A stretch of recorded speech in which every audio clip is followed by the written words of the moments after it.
I was 21 years old when this happened during the summer of 2019. I'd moved back into my parents' house for a few months trying to save money, and one afternoon I decided on a complete whim to camp out in the woods behind their property. When I say behind their property, I don't mean a neat backyard with a fence and a swing set. My parents live in a very rural stretch of northern Minnesota. Their land backs up against roughly 50 acres of dense pine and birch forest, which then bleeds directly into a state game reserve. Once you step into those trees, you can walk for miles without seeing a road, a house, or another person. That afternoon, around 2 o'clock, I told my mom I was heading out. She was standing on the porch, drying her hands on a dish towel, already wearing that worried look she always got whenever I disappeared into the woods. "Take the satellite phone," she said. "I'm just going to the old oak clearing," I laughed. "It's 20 minutes tops." "Still, take it, and text me when you're set up." I took the phone to keep the peace and started hiking. The air was thick and humid, the kind that sticks to your skin. Mosquitoes buzzed around my ears as I followed a familiar deer trail deeper into the trees. By 3 o'clock, I reached the clearing, a flat grassy patch ringed by tall pines. I pitched my small tent, rolled out my sleeping bag, and gathered deadwood for a fire. Everything felt normal. Routine. It was around 4:30 when that changed. I'd wandered maybe 50 yards from my campsite, pushing through a cluster of low brush when my boots stepped on something soft. Not mud, not leaves. Something artificial. I looked down and brushed away pine needles to reveal the corner of a black garbage bag half buried in the ground. My first reaction was annoyance. Trespassers weren't unheard of. Hunters, bored teenagers, people who didn't care about property lines. I grabbed the edge of the bag, expecting empty cans or food wrappers. The bag was heavy. I dragged it free, noticing it was tightly wrapped in silver duct tape. The shape was wrong, lumpy, uneven. My stomach tightened as I pulled out my pocket knife and sliced the tape open. Inside were clothes, not trash. 3 pairs of heavy work boots, several flannel shirts that looked recently washed, clean glass jars, and at the bottom, wrapped in a grocery bag, was a notebook. I flipped it open. Every page was filled with tally marks, line after line. No words, no dates. Just thousands of marks scratched in black ink. A cold sensation crawled up my arms. The clothes smelled like detergent. Not mildew. Not rot. Whatever this was, it was recent. Someone was living out here. I stood up slowly and scanned the trees. Visibility dropped off fast beyond 30 yards, the forest turning into a wall of vertical shadows. I considered packing everything up and heading home right then, but I talked myself out of it. Probably a hunter caching gear, I thought. Deer season was coming up. It made sense. At least it felt better than the alternative. I retaped the bag, buried it again, and returned to my campsite, telling myself I'd keep an eye out. As the sun dipped below the trees, I lit my fire. Night came faster than I expected, the wood shifting from gold to gray to pitch black in minutes. I ate some jerky, texted my mom, camp set, all good, and stared into the flames. That's when I heard it. A sharp crack. Not an animal rustling. Not the heavy stumble of a deer. A deliberate footstep. It came from directly behind me. I froze, chewing, forgotten ears, straining. Another step followed. Slow. Close. Maybe 20 feet away, just beyond the firelight. "Hello," I called, my voice louder than I meant it to be.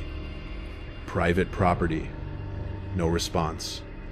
I turned slowly, hand drifting to the hatchet on my belt. The darkness swallowed everything beyond the fire's edge. I waited.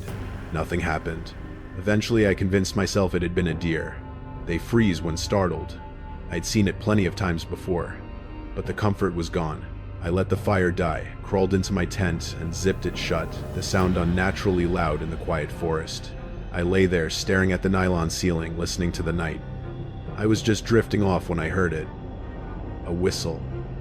Low. Human. Melodic. It wasn't coming from far away. It was coming from the direction where I'd found the buried bag. Step. Whistle. Step. Whistle. Whoever it was, they were walking toward my tent. Then the whistling stopped, and the moonlight vanished. A shadow appeared against the fabric of my tent, broad shoulders, a head standing inches from where I sat, frozen in place. I could hear breathing now. Wet. Slow. Intentional. A finger pressed against the tent wall, tracing the outline of my head. Then it slid down to the zipper. The zipper jingled softly as the metal tab brushed against the teeth. It was the quietest sound imaginable, but in that moment it might as well have been a gunshot. My entire body locked up. I could see the shadow of his hand through the thin nylon as he slowly pulled downward, creating a tiny gap at the top of the tent. Cold night air spilled inside. "I have a gun," I screamed. It came out cracked and desperate, higher than my normal voice. It was a lie. I didn't own a gun, but fear doesn't care about honesty. Fear just wants to survive. "Get back, or I'll shoot." The zipper stopped. The breathing stopped. For several seconds, nothing moved. No footsteps, no retreat, just a heavy, unbearable silence that pressed against my ears. I kept waiting for him to rush the tent to grab me through the opening to do something.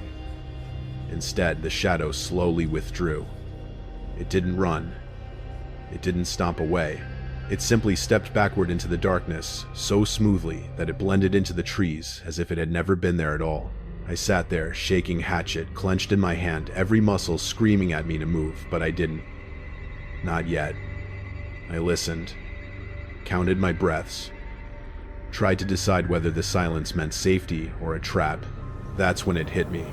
The tent wasn't shelter. It was a coffin. If he came back, I'd never see him until it was too late. I made my decision right then. I wasn't spending another second inside that thing. I grabbed my flashlight, kicked the zipper down, and burst out of the tent, swinging the beam wildly through the clearing. "Show yourself!" I yelled. The trees stood perfectly still. The fire was nothing but blackened ash. For a brief moment, I thought maybe I'd scared him off for good.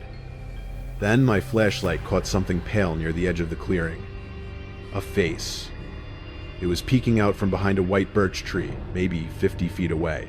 The beam fully illuminated it, and my stomach dropped. It was a man, gaunt, hollow-cheeked, with long, stringy hair hanging in dirty clumps around his face. His skin looked scratched raw, like he'd been living in thorns. He wasn't wearing a shirt. He wasn't holding anything. He was smiling. Not a nervous smile. Not a surprised one. A wide, toothy grin stretched across his face, eyes open far too wide. When he saw the light on him, he didn't flinch. He raised his hand and gave me a small, casual wave. Then he stepped backward and disappeared behind the tree. I didn't chase him. I didn't yell. I ran. I tore through the woods in the direction of my parents' house, my flashlight bouncing uselessly as branches whipped my face and arms. Roots snagged my feet, sending me sprawling more than once. I scrambled up like an animal lungs, burning heart slamming against my ribs. And the whole time I could hear movement beside me, not behind me. Beside me. He was keeping pace, crashing through brush, parallel to my path, close enough that I could hear his breathing through the trees. He wasn't chasing me. He was guiding me, herding me towards something. That realization nearly broke me. When I finally saw my parents' porch light through the trees, relief hit so hard my vision blurred. I burst out of the woods, screaming for my dad. "Dad, get the gun!" The motion lights flared on, flooding the yard with harsh white light. I spun around, hatchet raised, staring back at the tree line. He stood right at the edge of the forest, perfectly still, calm. He lifted one finger to his lips in a shushing motion. Then, without any urgency at all, he turned and walked back into the darkness. My dad came charging out with his shotgun. My mom followed, already on the phone with 911. But the woods were empty. The police arrived about 40 minutes later, 4 officers and a K-9 unit. We led them back to the campsite, my legs still trembling. My tent was destroyed. Slashed into ribbons, my sleeping bag was dragged out and smeared with dirt like a trophy. The officers exchanged looks, but didn't say much. Then we went to the spot where I'd buried the bag. The hole was empty. He'd come back for his supplies while I was running, but he'd left one thing behind. The notebook. An officer flipped through the pages of tally marks, frowning. "Probably just a drifter," he said. "Counting days." Something like that. "Look at the last page," I said. He turned to it, and his expression changed. There were no tally marks. There were notes. Times. Observations. 8:00 a.m. Blue truck leaves. 10:30 a.m. Woman hangs laundry. 2:00 p.m. The boy enters the woods. Below that, written in heavier, frantic strokes, "Tonight we play." The search went on until sunrise. They found makeshift sleeping spots scattered across the property, small nests of branches and leaves. Some of them had clear sight lines into my bedroom window. He'd been there for weeks, watching, counting, waiting. They never found him, and I never camped in those woods again.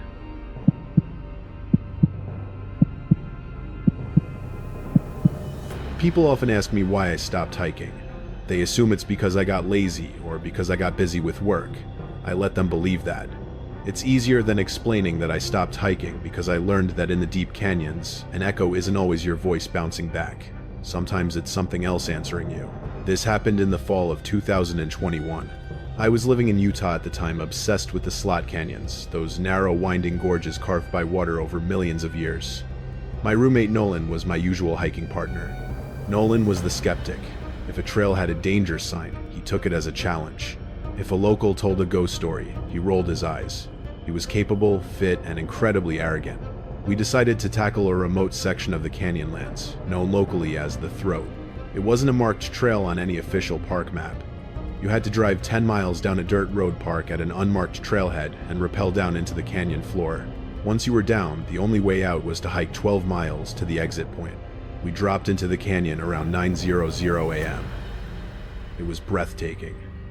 The walls rose up 300 feet on either side, wavy sandstone that glowed orange in the morning sun. At the bottom, it was cool and shadowed. The sand dampened the sound of our boots, making the world feel incredibly quiet. For the first 4 hours, it was just us and the geology. We navigated tight squeezes, waded through waist-deep stagnant pools of water, and scrambled over rockfalls. Around 1:00 p.m., the atmosphere changed. The canyon narrowed significantly, the walls closing in until the sky was just a sliver of blue ribbon far above us. The acoustics in these spots are weird. You can hear a pebble drop from a quarter mile away. We were taking a water break when Nolan held up a hand. Shh. You hear that I paused, holding my breath. From deep down the twisting corridor ahead of us, I heard a sound. It was faint, distorted by the echoes bouncing off the stone walls. Help. It was a woman's voice, high-pitched, panicked. Someone's hurt, Nolan said, immediately capping his water bottle. Let's move. Wait, I said, grabbing his arm. I was the calm thinker of our duo. The acoustics here are tricky, Nolan. That could be coming from the rim miles away. Or it could be a bird. Ravens make weird noises in these canyons. That was a word, man. She said, help, Nolan argued, pulling away. We have to check. He took the lead, moving fast. I followed, but a knot of unease began to tighten in my stomach. There was something flat about the voice. It lacked the jagged edge of true pain. It sounded recorded. We hiked for another 20 minutes. The canyon twisted left and right like a snake. Please, help me. The voice was louder now, closer. We're coming, Nolan shouted. His voice boomed, echoing, coming, coming, coming. Nolan, stop shouting.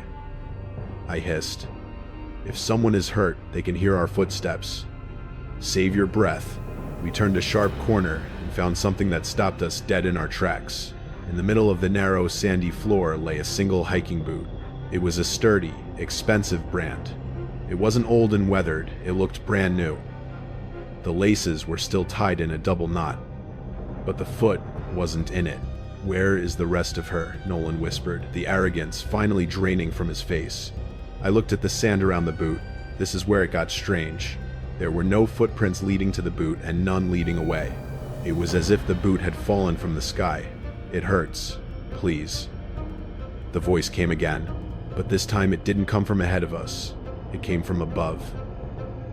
We both craned our necks, looking up at the sheer sandstone walls.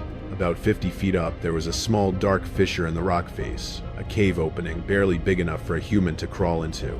She's stuck up there, Nolan said, pointing. She must have been climbing and fell into that crevice. That's a 5.1 climb, Nolan. Without ropes, no way, I said. And why is her boot down here? I'm going up, Nolan stated. He dropped his pack. Boost me up to that first ledge. I can free climb the rest. "This is a bad idea," I pleaded. "We need to hike out and get SAR, search and rescue. We have no gear for a rescue. If she's bleeding out, she doesn't have time for us to hike 8 miles, Nolan snapped. "Just boost me." Against every instinct screaming in my brain, I cupped my hands and boosted him up.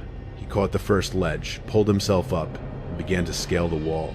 He was a good climber, moving efficiently. I stood at the bottom, watching him get smaller. He reached a point about 10 feet below the dark fissure. "Hello, I'm almost there," Nolan yelled up at the hole. Silence. The woman didn't answer. Nolan reached the lip of the fissure. He pulled himself up, bracing his legs against the rock, and peered into the darkness of the hole. I watched his body language change instantly. He went from determined to frozen stiff. "Nolan," I called out. "Is she there?" Nolan didn't answer me. He slowly began to back away from the hole, his movements jerky and uncoordinated. "Nolan, talk to me." He looked down at me. Even from 50 feet away, I could see his face was pale. "There's nobody in there," he shouted, down his voice shaking. Then who was screaming? It's a speaker," he stammered. "No, not a speaker. It's meat," what I yelled. "Come down now." "It looks like a throat," Nolan yelled, hysteria creeping into his tone. "It's a hole in the rock, but inside it's wet and it's moving," and suddenly, a sound erupted from the hole in front of him. It wasn't the woman's voice this time. It was Nolan's voice. "There's nobody in there. Nobody in there. Nobody in there." It was a perfect recording of what he had just shouted to me, repeated 3 times in rapid succession, but the tone wasn't fear. The tone was mockery. It sounded like a child copying an adult to be annoying. Nolan screamed and scrambled backward, his boot slipping on the sandstone. He lost his grip. "Nolan," I screamed. He slid down about 10 feet, managed to catch a hold, and stabilized himself. He was now stranded on a narrow shelf 40 feet up, terrified to move up or down. "It's in there," Nolan shrieked, pressing himself against the rock face. "I saw it. It has eyes. It has eyes inside the wall." And then the worst thing happened. The sun dipped below the canyon rim. The light vanished. In the canyon twilight lasts about 10 minutes before true dark sets in. "I can't come down," Nolan whimpered.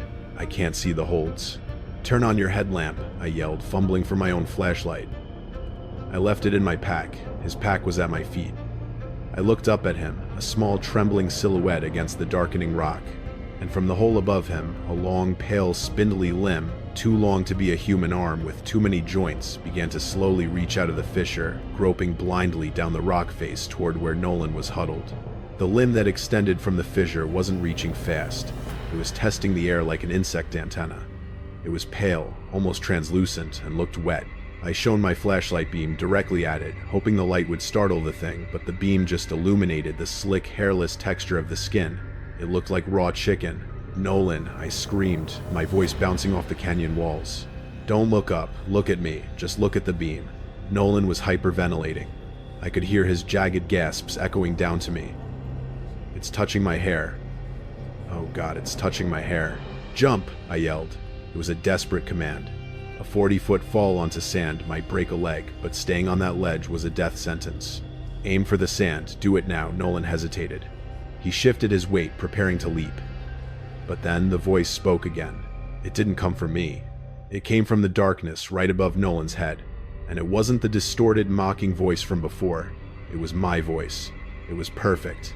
It had my cadence, my pitch, even the specific inflection I use when I'm trying to be calm. "Nolan, don't jump. It's too high. Grab the rope. I threw you a rope. It's to your left. Just reach left." It was a hallucination of sound. I hadn't thrown a rope. I didn't have a rope. "No," I roared, waving my arms. "That's not me. Nolan, there's no rope. But panic makes you stupid. It makes you latch onto the path of least resistance." Nolan didn't want to jump. He wanted a rope. He wanted to believe the voice that offered safety. "I see it," Nolan whimpered, hallucinating in his terror. He reached his hand out into the empty air to his left, leaning away from the wall. "I got it." He grabbed at nothing. His center of gravity shifted. His boots scrambled on the sandstone, kicking up dust. He tipped backward. There was a sickening moment of suspension where he seemed to hang in the air, his face twisted in confusion as his hand closed around empty space. Then he fell. He hit the canyon floor with a sound I will never forget, a wet, heavy thud followed by the sharp crack of bone. It wasn't like the movies. He didn't scream on the way down. He just hit the ground and went silent. Noel and I scrambled over to him. He was lying on his back, his left leg twisted at an impossible angle, the bone protruding through his hiking pants. Blood was already pooling in the sand. His eyes were open, staring up at the strip of starry sky, but they were glassy. He was breathing, but it was shallow and bubbly. I grabbed his shoulders, shaking him. "Nolan, stay with me. We have to move." I looked up. The pale limb had retracted into the hole, but now I heard a sound that made my blood freeze. It was the sound of wet meat sliding against rock. Slap, slap, slap. Something was climbing down the vertical wall. It was moving fast, descending, head first, like a gecko obscured by the deep shadows of the crevice. I couldn't carry him. He was 180 pounds of dead weight, and I was 5 to 10. I tried to drag him, pulling him by his pack straps, but he screamed. A gurgling, unconscious sound of agony. "Help. Please, help me."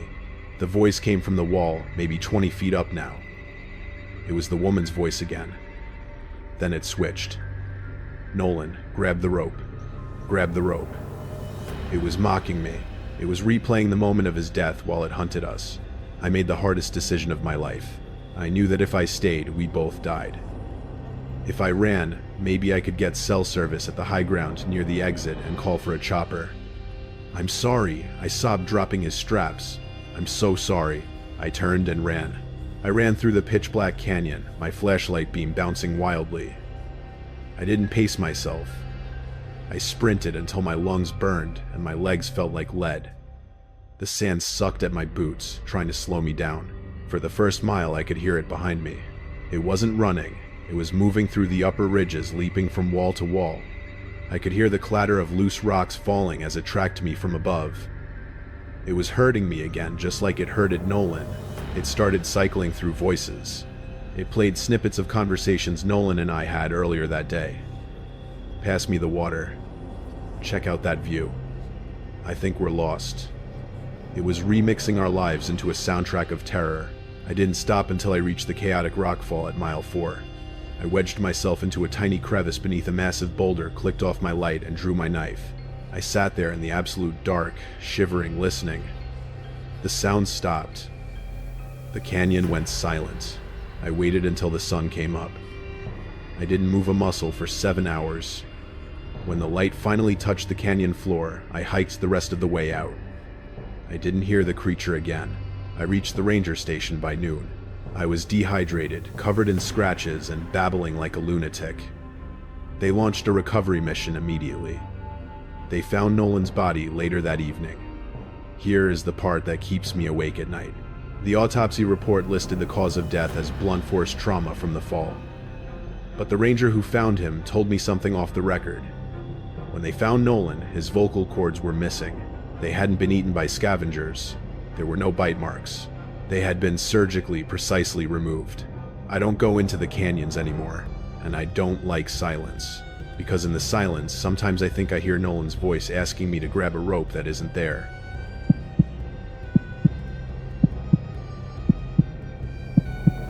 Isolation is a drug. At first it feels like freedom. No bosses, no traffic, no noise. But take too much of it, and the side effects kick in. Paranoia, hallucinations, the feeling that you are the only person on Earth, or worse, that you aren't. My name is Evan, and in the winter of 2022, I rented a decommissioned fire lookout tower in the Cascade Mountains of Washington State. I'm a writer, and I was on a deadline. I needed 0 distractions. I booked the place for 2 weeks. It was hike-in, only 5 miles from the nearest snow-plowed road. The tower was 60 feet tall, a steel skeleton topped with a 1.4 by 1.4 foot cabin. The walls were glass, 360-degree views of the endless snow-covered wilderness. It was beautiful. It was also a fishbowl. During the day, you felt like a king looking down on his kingdom. But at night, the dynamic flipped. Inside the cabin, with the propane lantern on the glass, became a mirror. You couldn't see out. But everything in the woods, everything, in the dark, could see in perfectly. You were the exhibit. I arrived on a Tuesday. The hike up was grueling snowshoes crunching on 3 feet of powder. By the time I climbed the 4 flights of zigzagging metal stairs and unlocked the trapdoor on the floor of the catwalk, I was exhausted. The first 3 days were idyllic. I wrote, I drank coffee, I watched storms roll in over the valley. The wind was constant, a low moaning whistle that shook the steel frame of the tower. You got used to the swaying. It felt like being on a ship. The trouble started on the 4th night. I was sitting at the small wooden desk facing the north window. It was around 11:00 p.m. Outside was a wall of black. I had a small battery-powered lamp on the desk. I was typing away when I heard it. It was the sound of metal on metal, specifically a boot hitting the steel grate of the stairs. I stopped typing. The wind was howling, so I told myself it was just a loose bolt or a piece of ice falling from the roof and hitting the catwalk. 2 more steps. Distinct. Heavy. And this is the important part, rhythmic. Someone was walking up the stairs. My heart hammered against my ribs. I was 5 miles from the nearest road. There was 4 feet of snow on the ground.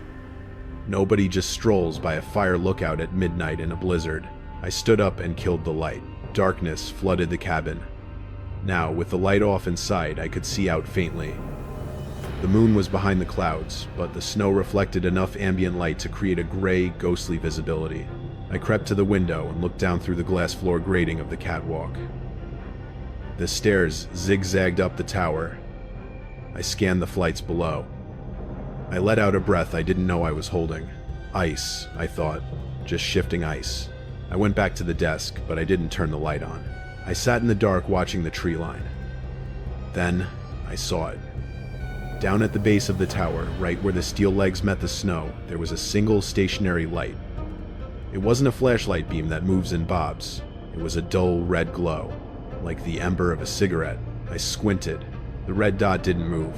It just burned there steady and unblinking about 50 feet below me. Someone was standing at the base of my tower, smoking. I felt a rush of violation.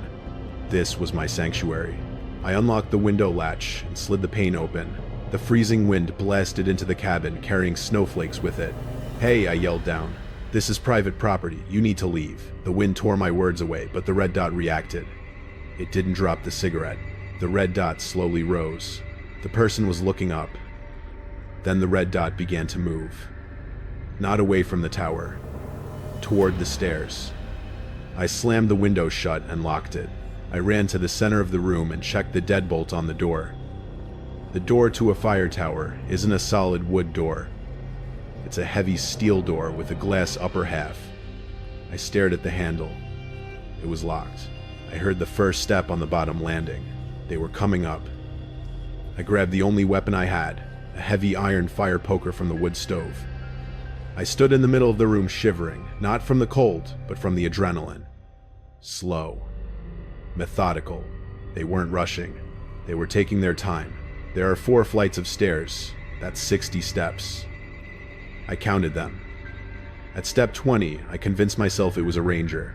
Maybe I hadn't checked in properly. "Is that a ranger?" I shouted through the door. No answer.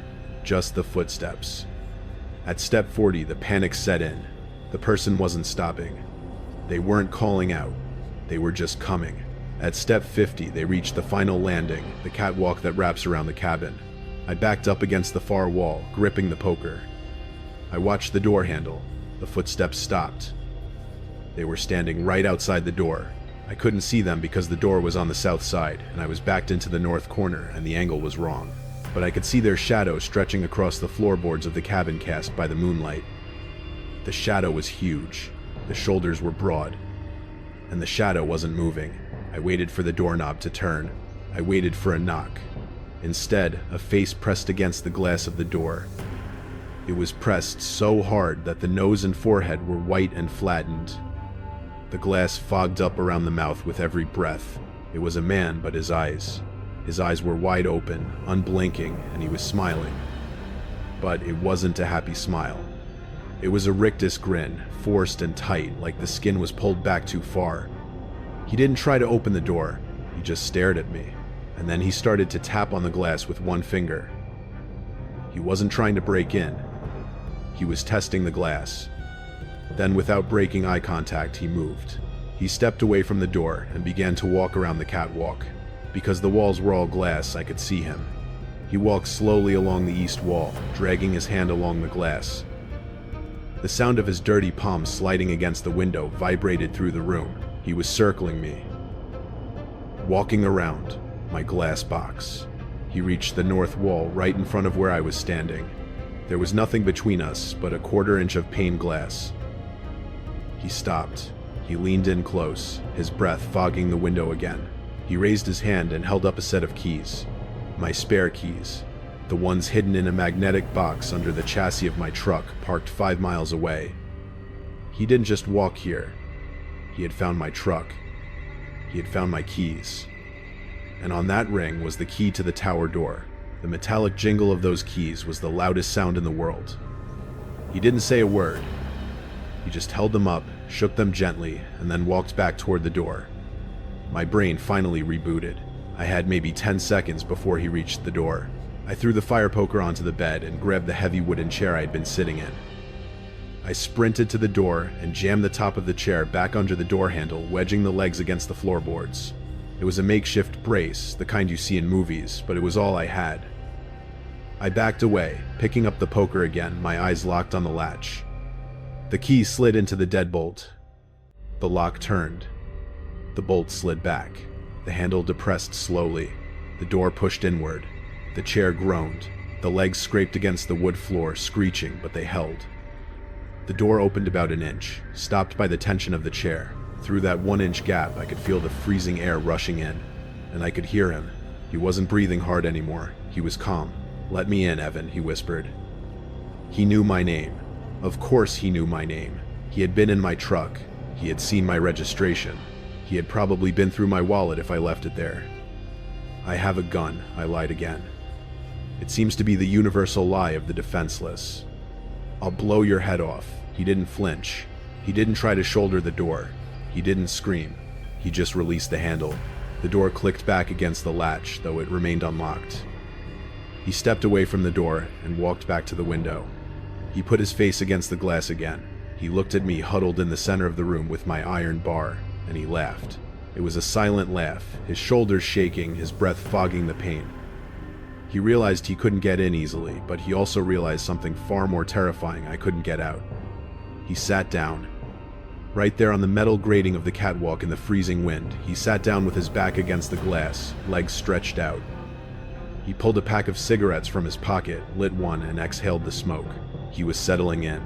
For the next 6 hours, I lived in a state of suspended terror that I can't fully describe. He didn't try to break in again. He just existed. He would walk around the catwalk, tapping on different windows. Tap, tap, tap, just to make sure I was watching.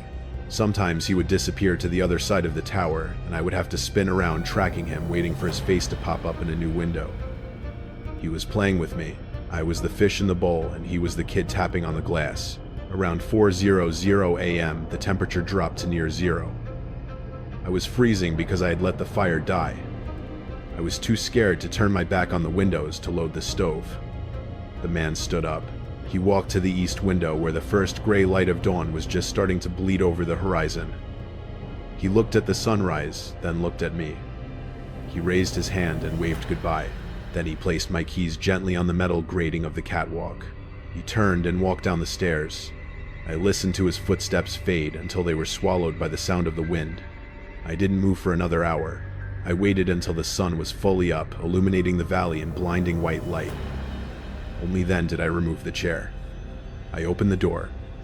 The cold air stung my face. My keys were sitting right where he left them, freezing cold to the touch. I packed nothing. I left my laptop, my clothes, my food. I took my keys, locked the tower out of habit, I guess, and ran down those stairs. The hike back to the truck usually takes me 2 hours. I did it in 45 minutes. Every shadow looked like him. Every rustle of snow sounded like a footstep. When I got to my truck, it was buried in snow, but the driver's side door was unlocked. I threw myself inside and locked the doors. I jammed the key into the ignition, praying it would start. The engine roared to life. I was about to throw it into reverse when I noticed something on the passenger seat. It was a Polaroid photo. I picked it up, my hand shaking so bad I could barely hold it. It was a picture of me. I was sleeping. It was taken through the window of the fire tower. The angle was from the catwalk looking down at my bed. But the lighting? The lighting was from a flashlight beam. The date scrawled on the bottom of the photo in black marker was from 3 nights ago. He hadn't just arrived that night. He had been coming up the tower every night since I got there. He had been watching me sleep, standing outside the glass in the dark, taking photos and leaving before I woke up. He only made noise on the last night because he wanted me to know. I drove down that mountain doing 60 on a dirt road. I didn't stop until I was back in Seattle. I told the rangers. They went up and retrieved my stuff. They found footprints, but the snow had drifted, covering any tracks that could lead to a suspect. They changed the locks on the tower, but I never went back. I don't rent cabins anymore. I don't go camping. And I bought a house in the suburbs with neighbors on all sides. But even now at night, I always close the blinds. I double-check the locks. Because sometimes when the house settles and the floorboards creak, I get this feeling. The feeling that the glass isn't there to keep the cold out. It's just a frame for something outside to look in.